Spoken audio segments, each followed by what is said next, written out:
এটা শুধু হযরত আদম আলাইহিস সালামের গল্প না, এটা তার সৃষ্টির আগের এক অজানা সময়ের আসল ঘটনা। যে সময় পৃথিবীতে কোনো মানুষ হাঁটাচলা করত না, সেই সময় অন্য কিছু এই পৃথিবীতে রাজত্ব করত। তারা ছিল জিন জাতি। তারা বিদ্রোহ করল, ফেরেশতাদের সাথে লড়াই করল। ফেরেশতারা তাদেরকে পৃথিবীর দূর দূরান্তের কোণায় তাড়িয়ে দিলেন। তারপর একদিন আল্লাহ তাআলা বললেন, আমি পৃথিবীতে একজন খলিফা সৃষ্টি করব। আর সেই মুহূর্ত থেকেই সব কিছু একদম বদলে গেল। মাটি থেকে একটা দেহ তৈরি করা হলো, কিন্তু সেই দেহটা কোনো সাধারণ দেহ ছিল না। ফেরেশতারা সবাই সিজদায় পড়ে গেলেন, কিন্তু একজন প্রত্যাখ্যান করলেন। তার নাম ছিল ইবলিস। সে বলল, আমি তার চেয়ে উত্তম, কারণ আমাকে আগুন থেকে তৈরি করা হয়েছে আর তাকে মাটি থেকে। ইতিহাসের প্রথম বর্ণবাদী ছিল সে। শয়তান তার উৎস নিয়ে গর্ব করল, আর এই কারণেই মানুষকে পৃথিবীতে পাঠানো হলো। কিন্তু এটাও আল্লাহর পরিকল্পনা ছিল। যাচ্ছি ভিডিওগুলো চালিয়ে যেতে আপনার সাপোর্ট খুব জরুরি। ভিডিওটা লাইক করুন, কমেন্ট করুন আর চ্যানেল সাবস্ক্রাইব করুন। আপনি যদি প্রস্তুত থাকেন তাহলে চলুন শুরু করি। একটু ভেবে দেখুন তো, এমন একটা সময় যখন ইতিহাস এখনো লেখা শুরু হয়নি, যখন মানুষের নামটাও কোথাও ছিল না। পৃথিবী ছিল, আকাশ ছিল, পাহাড় ছিল, নদী ছিল, কিন্তু কোথাও একজন মানুষও ছিল না। তাহলে কি পৃথিবী খালি ছিল? না, একদমই না। কোরআন আমাদের একটা খুব গুরুত্বপূর্ণ কথা বলে ফেরেশতাদের মুখ দিয়ে। যখন আল্লাহ ফেরেশতাদের জানালেন যে তিনি মানুষ সৃষ্টি করবেন, তখন তারা তাড়াতাড়ি বলে উঠলেন, আপনি কি এমন কাউকে সৃষ্টি করবেন যে পৃথিবীতে ফাসাদ করবে আর রক্তপাত ঘটাবে? মানুষ তখনও সৃষ্টি হয়নি, কিন্তু ফেরেশতারা এমনভাবে বললেন যেন তারা আগে থেকেই দেখে ফেলেছেন যে এই সৃষ্টি রক্তপাত ঘটাবে। তাদের এই কথা বলার পেছনে নিশ্চয়ই আগের কোনো অভিজ্ঞতা ছিল। ইসলামী আলেমরা এই বিষয়টা এভাবে ব্যাখ্যা করেন, মানুষের আগে অন্য কিছু সৃষ্টি পৃথিবীতে বাস করত। সেই সৃষ্টি ছিল জিন। জিনকে আল্লাহ আগুন থেকে তৈরি করেছেন। তিনি তাদেরকে বুদ্ধি, ইচ্ছাশক্তি আর স্বাধীনতা দিয়েছেন, ঠিক যেমন পরে মানুষকে দেবেন। ইসলামী আলেম আর তাফসিরের বই অনুসারে আদম আলাইহিস সালামের আগে জিনরাই পৃথিবী শাসন করত। এই পৃথিবীটা তাদেরই ছিল। তারা পাহাড় পার হয়েছে, সমুদ্র পাড়ি দিয়েছে, জাতি গড়েছে, বসতি তৈরি করেছে, সমাজ গড়ে উঠেছে, আর ক্ষমতার লড়াই শুরু হয়েছে। কিন্তু সময়ের সাথে সাথে তাদের মধ্যে একটা অসুখ দেখা দিল। অহংকারের উপর ভিত্তি করে লোভ বাড়তে লাগলো। শক্তিশালীরা দুর্বলদের পিষে ফেলতে লাগলো। লুটপাট শুরু হলো, যুদ্ধ বেঁধে গেল, রক্ত ঝরতে লাগলো। যে পৃথিবীটা একসময় শান্তির জায়গা ছিল, সেটা এখন রক্তের ময়দান হয়ে গেল। জিনরা একে অপরের সাথে লড়াই করত, আর হিংসা দৈনন্দিন জীবনের অংশ হয়ে গেল। তবে তাদের মধ্যেও কিছু বিশেষ জিন ছিল যারা আল্লাহর ইবাদত করত আর অনুগত থাকত। তাদের মধ্যে সবচেয়ে বড় ছিলেন আজাজিল। তিনি জান্নাতের সবচেয়ে উঁচু স্তরে থাকতেন। ইবলিস, যাকে তখন আজাজিল বলা হতো, তিনিও জিন ছিলেন। অন্যদের মতো তিনিও আগুন থেকে তৈরি, কিন্তু তিনি অন্যদের থেকে আলাদা ছিলেন। তিনি নিজের জাতিকে পেছনে ফেলে দিয়েছিলেন। তিনি রক্তপাত করেননি, বিদ্রোহ করেননি, বরং এমন ইবাদত করতেন যে বলা যায় কোনো ফেরেশতাও তার ধারে কাছে যেতে পারত না। ইসলামী আলেমদের বর্ণনা অনুসারে আজাজিল পৃথিবীতে, আকাশে, সমুদ্রে, পাহাড়ে এমন কোনো জায়গা বাকি রাখেননি যেখানে তিনি সিজদা করেননি। সব জায়গায় তাসবিহ পড়েছেন, আল্লাহর প্রশংসা করেছেন আর সিজদায় পড়েছেন। এই ইবাদতের কারণে তার মর্যাদা এত উঁচু হয়ে গিয়েছিল যে তিনি ফেরেশতাদের মধ্যে গ্রহণযোগ্য হয়ে গেলেন। তিনি জান্নাতে তাদের সাথে থাকতে শুরু করলেন। তিনি ফেরেশতাদের মধ্যে একজন শিক্ষকের মতো অবস্থান নিলেন। শত শত বছর ধরে তিনি তাদেরকে আল্লাহর মহত্ব শেখাতেন, ইবাদত শেখাতেন আর আল্লাহর প্রশংসা করার পদ্ধতি দেখাতেন। বর্ণনা অনুসারে আজাজিল 4 স্তরের আকাশে প্রত্যেক স্তরে আলাদা আলাদা উপাধি পেয়েছিলেন। পৃথিবীতে অবস্থানরত ফেরেশতারা তাকে ইবলিস নামে চিনত। আর পৃথিবীতে যে বিদ্রোহ আর ফাসাদ চলছিল তা বন্ধ করতে আল্লাহ তার নেতৃত্বে ফেরেশতাদের পাঠালেন। আজাজিল জিনদের বিরুদ্ধে লড়াই করলেন আর তাদেরকে পৃথিবীর দূরবর্তী জায়গায় তাড়িয়ে দিলেন। জিনরা দ্বীপে, খালি মরুভূমিতে আর ভূগর্ভস্থ গুহায় চলে গেল। পৃথিবী আবার শান্ত হয়ে গেল, পাহাড়গুলো চুপ করে গেল, নদীগুলো পরিষ্কার হয়ে বয়ে চলল। আজাজিল এতে খুব খুশি হয়েছিলেন। তিনি একটা বড় সাফল্য পেয়েছিলেন। আর মনে রাখবেন, তিনি তখনও জিনই ছিলেন, ফেরেশতা নন। ফেরেশতারা আল্লাহর অবাধ্য হন না, তারা শুধু অনুগতের জন্য তৈরি। তাদের কোনো স্বাধীনতা নেই, কিন্তু আজাজিল আগুন থেকে তৈরি। তার ইচ্ছা শক্তি ছিল, তার সামনে স্বাধীনতার দরজা খোলা ছিল। এখনো পর্যন্ত সেই দরজা বন্ধই ছিল, কিন্তু কখনো তালাবদ্ধ ছিল না। কিছু বর্ণনা আর তাফসিরের আলেমরা এই বিস্তারিত কথা বলেন যে আজাজিল যখন তার ইবাদত আর সাফল্যের কারণে উঁচু হয়ে উঠছিলেন, তখন তার ভেতরে অহংকার ধীরে ধীরে বাড়তে শুরু করেছিল। তবে তখনও সেটা প্রকাশ্যে বের হয়নি। কিন্তু আল্লাহ তো সব সত্য জানতেন, আর তিনি ইবলিসের আসল চেহারা দেখিয়ে দেবেন। জিনদের সরিয়ে দেওয়ার পর পৃথিবী একেবারে আলাদা কোনো সৃষ্টির অপেক্ষায় ছিল। আল্লাহ সূরা কাহাফের ৩৮ নম্বর আয়াতে বলেন, আমি আকাশমণ্ডলী, পৃথিবী এবং এর মধ্যে যা কিছু আছে সব কিছু ৬ দিনে সৃষ্টি করেছি এবং আমাকে কোনো ক্লান্তি স্পর্শ করেনি। আর নবী সাল্লাল্লাহু আলাইহি ওয়াসাল্লাম আবু হুরায়রা রাদিয়াল্লাহু আনহু থেকে বর্ণিত এক হাদিসে বলেন, আল্লাহ শনিবারে মাটি সৃষ্টি করেছেন, রবিবারে পাহাড়, সোমবারে গাছপালা, মঙ্গলবারে অপছন্দনীয় জিনিস, বুধবারে আলো, বৃহস্পতিবারে পৃথিবীতে প্রাণী ছড়িয়ে দিয়েছেন, আর শুক্রবারের শেষ সময়ে আসর থেকে মাগরিবের মধ্যে আদমকে সৃষ্টি করেছেন। মুসলিম মুনাফিকুন ২৭। এই হাদিস আমাদের খুব স্পষ্ট করে বলে যে মানুষের আগে সবকিছু সৃষ্টি হয়েছে। আল্লাহ ফেরেশতাদের কাছে একটা বড় রহস্য প্রকাশ করতে যাচ্ছিলেন। পৃথিবীতে আগে কি ঘটেছিল তা নিয়ে ফেরেশতারা কৌতূহল নিয়ে অপেক্ষা করছিলেন। আজাজিলও তাদের মধ্যে ছিলেন, তিনিও অপেক্ষা করছিলেন। কিন্তু আজাজিলের অপেক্ষাটা ফেরেশতাদের থেকে আলাদা ছিল। ফেরেশতারা খাঁটি কৌতূহল নিয়ে অপেক্ষা করছিলেন, যা আসুক তারা মেনে নেবেন। কিন্তু আজাজিলের ভেতরে যে বীজ লুকোনো ছিল সেটা হয়তো তিনি নিজেও বুঝতে পারছিলেন না, কিন্তু তিনি নিজের হিসাব কষছিলেন। তারপর খবর এলো, আল্লাহ বললেন, আমি পৃথিবীতে একজন খলিফা সৃষ্টি করব। বাকারা ৩০। সেই মুহূর্ত থেকে ইতিহাসের একটা বড় টার্নিং পয়েন্টের কাউন্টডাউন শুরু হলো। ফেরেশতারা অবাক হয়ে গেলেন এবং চিন্তিত হয়ে পড়লেন। আজাজিল তখনও চুপ ছিলেন। আল্লাহর সিদ্ধান্ত শোনার সাথে সাথে ফেরেশতাদের মনে গভীর উদ্বেগ তৈরি হলো। আগের অভিজ্ঞতা এখনও তাদের মনে ছিল। এখন আরেকটা স্বাধীন ইচ্ছাশক্তির সৃষ্টি হতে যাচ্ছে। আবার কি একই ঘটনা ঘটবে না? তারা সাহস করে প্রশ্ন করলেন, আপনি কি এমন কাউকে সৃষ্টি করবেন যে ফাসাদ করবে আর রক্তপাত ঘটাবে, অথচ আমরা আপনার প্রশংসা করে কথা বলি এবং আপনার পবিত্রতা ঘোষণা করি? এটা কোনো আপত্তি ছিল না। ফেরেশতারা আল্লাহর বিরুদ্ধে আপত্তি করেন না, অবাধ্যও হন না। এটা ছিল একটা খাঁটি প্রশ্ন, যেন তারা বোঝার চেষ্টা করছেন যে কোনো রহস্য তারা দেখতে পাচ্ছেন না। আর আল্লাহর উত্তর এলো খুব সংক্ষিপ্ত কিন্তু খুব গভীর। নিশ্চয়ই আমি জানি যা তোমরা জানো না।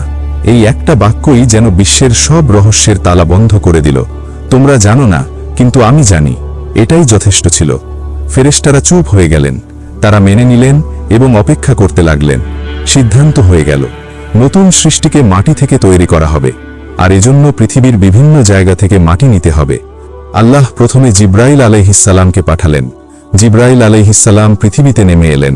তিনি হাত বাড়ালেন মাটি নেওয়ার জন্য। ঠিক সেই মুহূর্তে একটা অপ্রত্যাশিত ঘটনা ঘটল। যে মাটিকে আমরা নিষ্প্রাণ মনে করি, সেই মাটিই আল্লাহর কুদরতে কথা বলে উঠল। সে বলল, আল্লাহর নামে আপনাকে অনুরোধ করছি, আমার থেকে কোনো অংশ নেবেন না, কারণ আল্লাহ আমার থেকে একটা সৃষ্টি বানাবেন, আর তাদের মধ্যে কেউ কেউ আল্লাহর অবাধ্য হবে। এজন্য আল্লাহ আমাকে জাহান্নামের আগুন দিয়ে শাস্তি দেবেন। আমার একটা অংশ আগুনে পুড়বে। জিব্রাইল আলাইহিসসালাম এটা শুনে পিছিয়ে গেলেন। তিনি মাটির এই আশ্রয় চাওয়ার দাবি সম্মান করলেন এবং খালি হাতে ফিরে গেলেন। তিনি বললেন, হে আমার রব, মাটি আপনার কাছে আশ্রয় চেয়েছে, আমি তাকে আশ্রয় দিয়েছি। তারপর আল্লাহ মিকাইল আলাইহিসসালামকে পাঠালেন। মিকাইল আলাইহিসসালাম নেমে এলেন। একই ঘটনা ঘটল।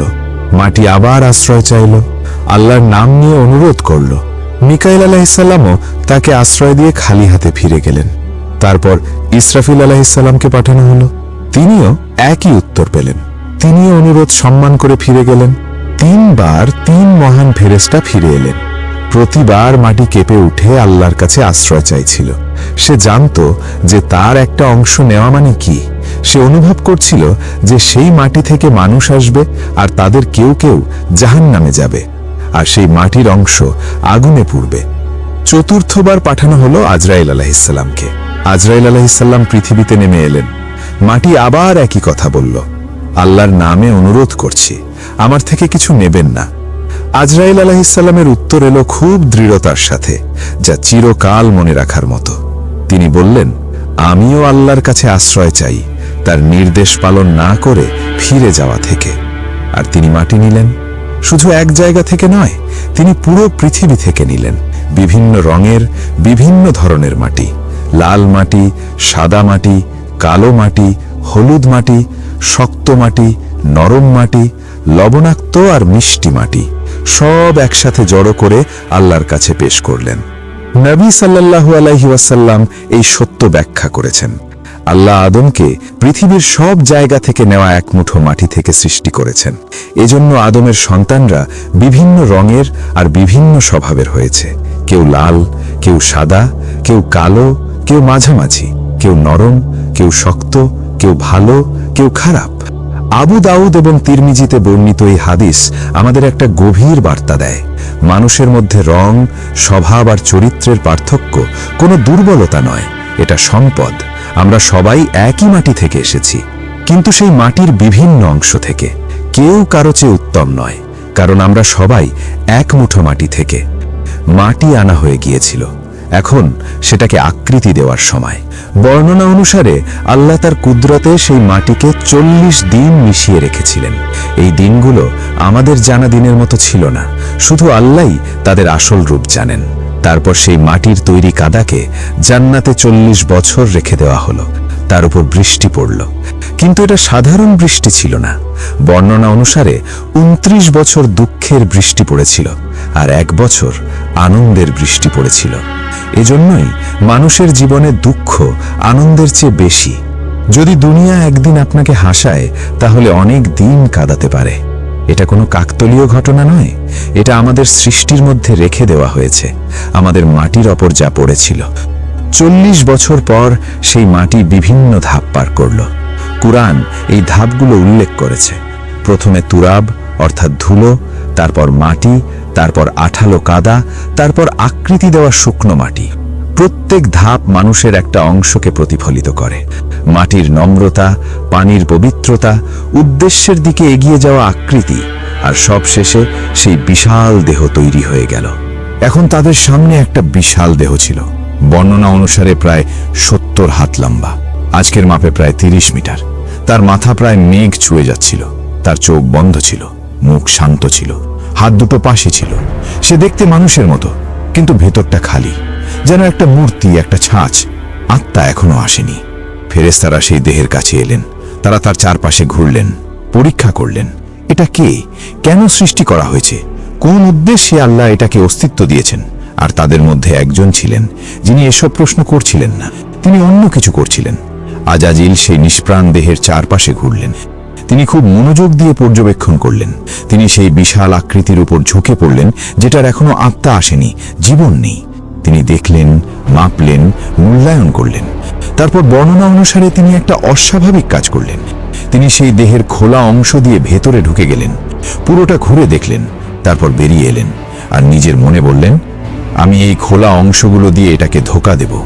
এটা ছিল ইতিহাসের সবচেয়ে ঠান্ডা আর হিসাবি বাক্যগুলোর একটা। সেই দেহ তখনও জীবিত ছিল না, সে একটা নিঃশ্বাসও নেয়নি।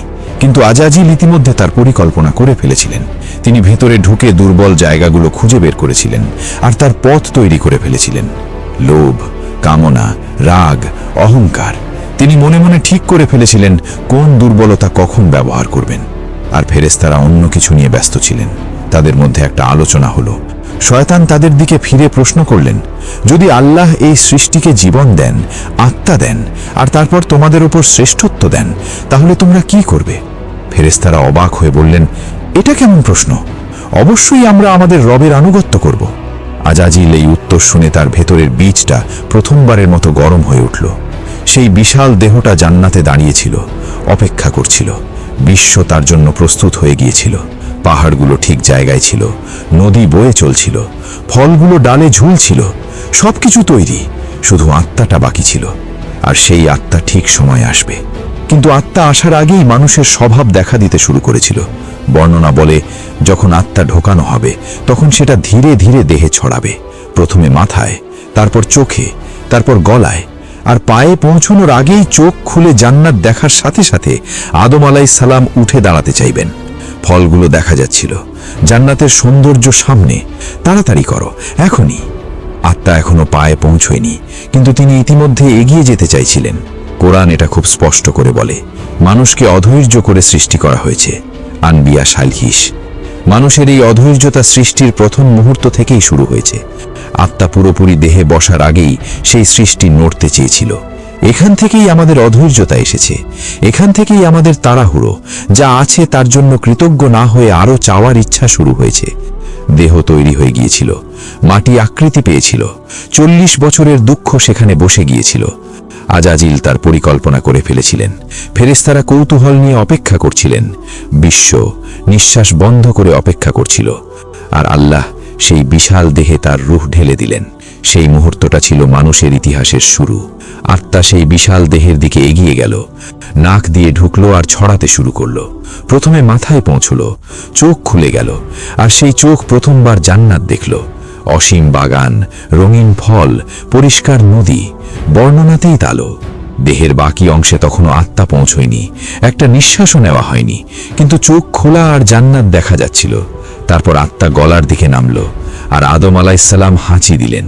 তার মুখ থেকে প্রথম যে কথা বের হলো তা হলো আলহামদুলিল্লাহ রব্বিল আলামিন। সব প্রশংসা আল্লাহর জন্য, যিনি সব জগতের রব। সৃষ্টির প্রথম মুহূর্তে তার প্রথম কথা ছিল কৃতজ্ঞতা।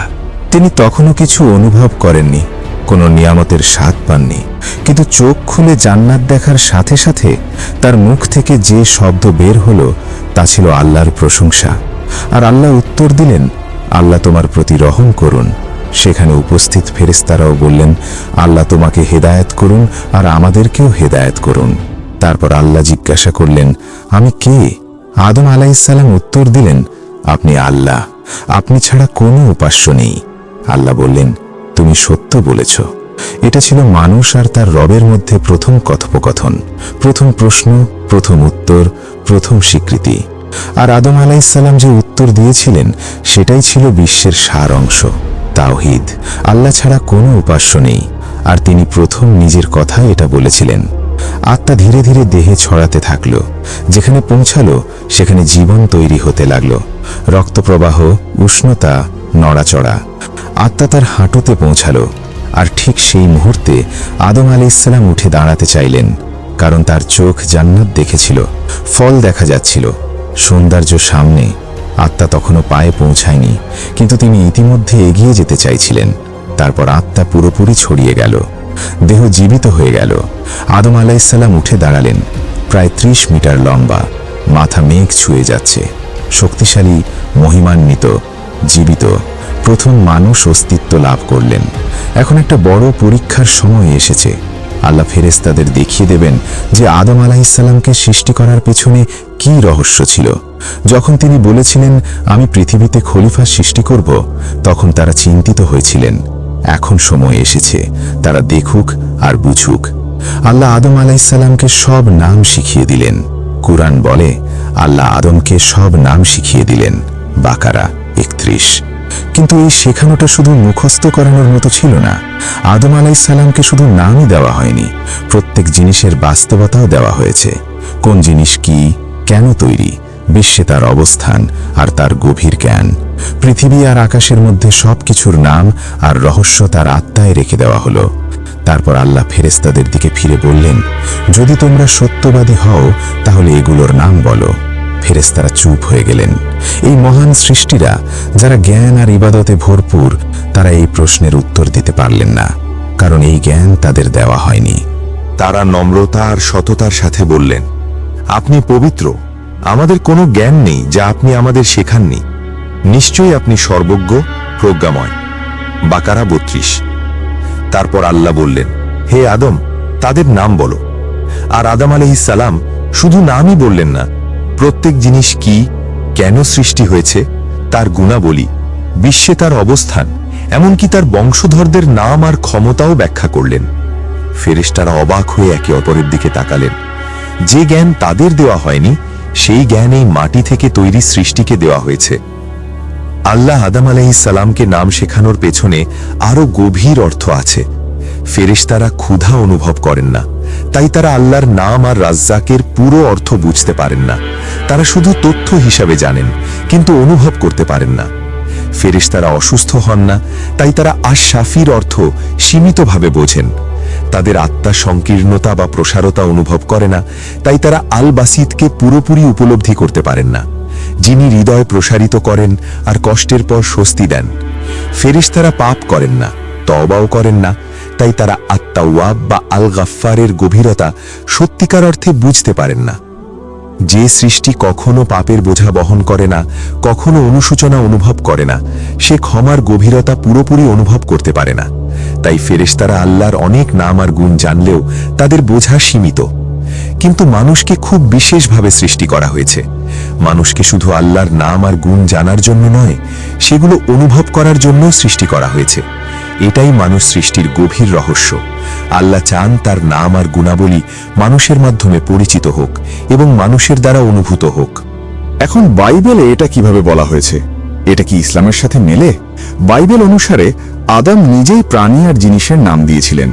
নামগুলো আল্লাহ শেখাননি, আদম নিজের চিন্তা দিয়ে বেছে নিয়েছিলেন। জেনেসিসে বলা হয়েছে আল্লাহ সব প্রাণী আর পাখি আদমের কাছে নিয়ে এসেছিলেন, আর আদম যা নাম দিয়েছিলেন সেটাই তাদের নাম হয়েছে। ইসলাম এটা মেনে নেয় না, কারণ যে সৃষ্টি এইমাত্র চোখ খুলে জীবন দেখতে শুরু করেছে, যে এইমাত্র দুনিয়া দেখছে, সে নিজে থেকে সবকিছুর নাম আর বাস্তবতা জানতে পারে না। ইসলাম অনুসারে যিনি সব নাম শিখিয়েছেন তিনি শুধু আল্লাহ, আর এভাবেই আল্লাহ নিজে মানুষের ফেরেশতাদের উপর শ্রেষ্ঠত্ব দেখিয়ে দিয়েছেন। এই পার্থক্যটা ছোট মনে হলেও খুব গুরুত্বপূর্ণ। এক দৃষ্টিতে মানুষ নিজের বুদ্ধি দিয়ে সবকিছু নির্ধারণ করে, অন্য দৃষ্টিতে স্পষ্ট যে জ্ঞানের আসল মালিক আল্লাহ, আর সেই জ্ঞান মানুষকে উপহার হিসেবে দেওয়া হয়েছে।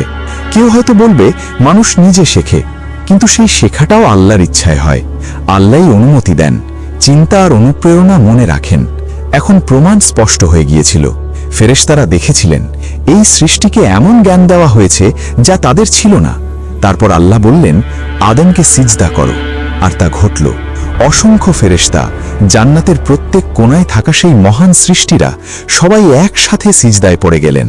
এটা ইবাদত ছিল না, ইবাদত শুধু আল্লাহর জন্য। এটা ছিল আল্লাহর নির্দেশের আনুগত্য।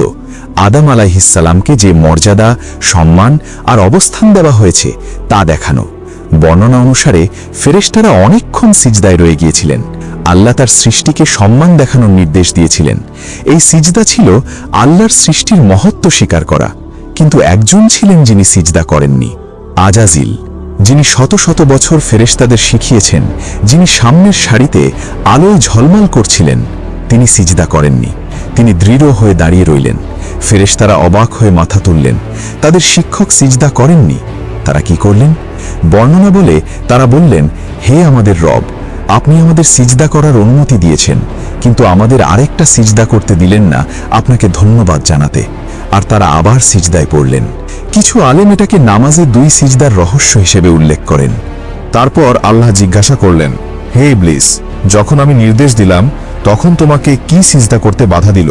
এটা ছিল ইতিহাসের সবচেয়ে ভারী প্রশ্নগুলোর একটা। আর ইবলিস উত্তর দিলেন। তার উত্তর ছিল অহংকার আর বর্ণবাদের প্রথম প্রকাশ।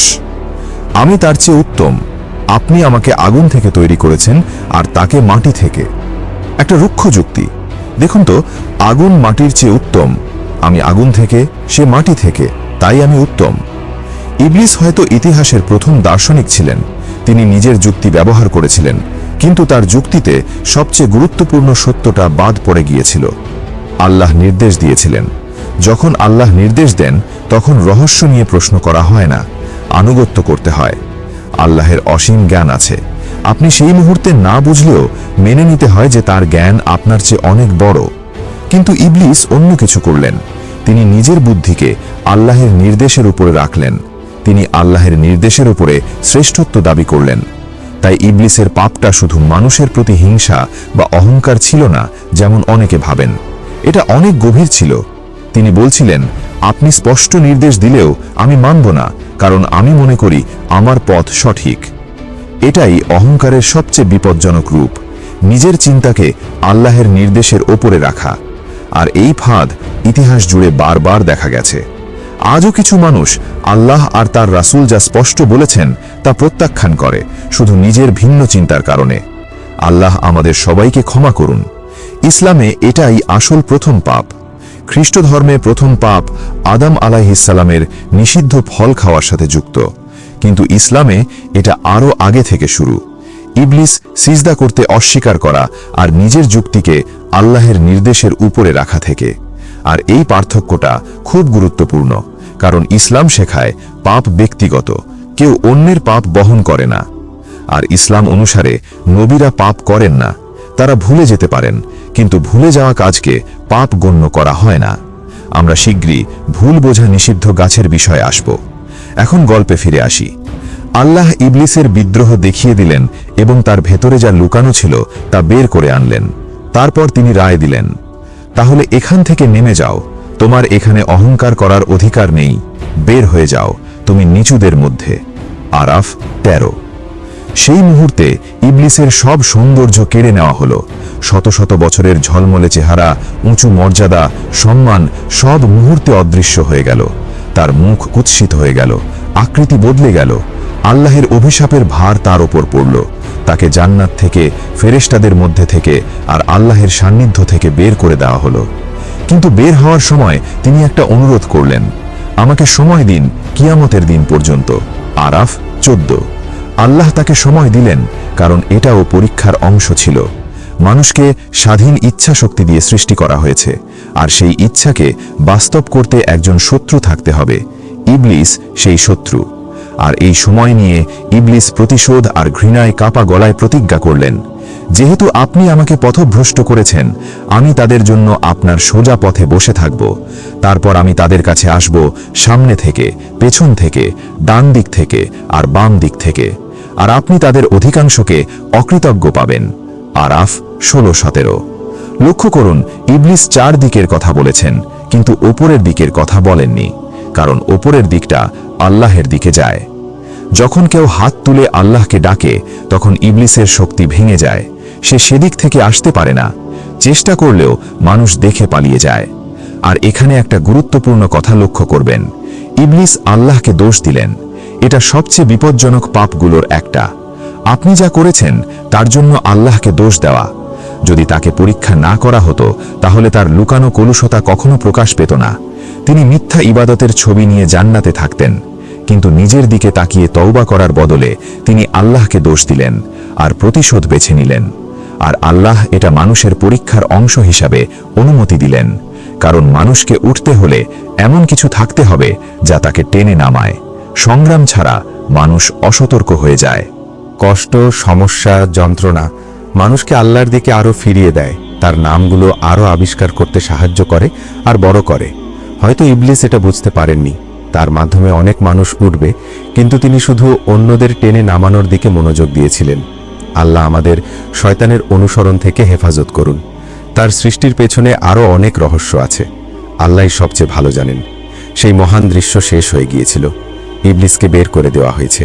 ফেরেশতারা আবার সিজদা করলেন, এবার কৃতজ্ঞতায়। আর আদম আলাইহিস সালাম সবার কেন্দ্রে দাঁড়িয়েছিলেন এই মহান মুহূর্তের মূল চরিত্র হিসাবে। তিনি জান্নাতে ছিলেন, কিন্তু একা ছিলেন।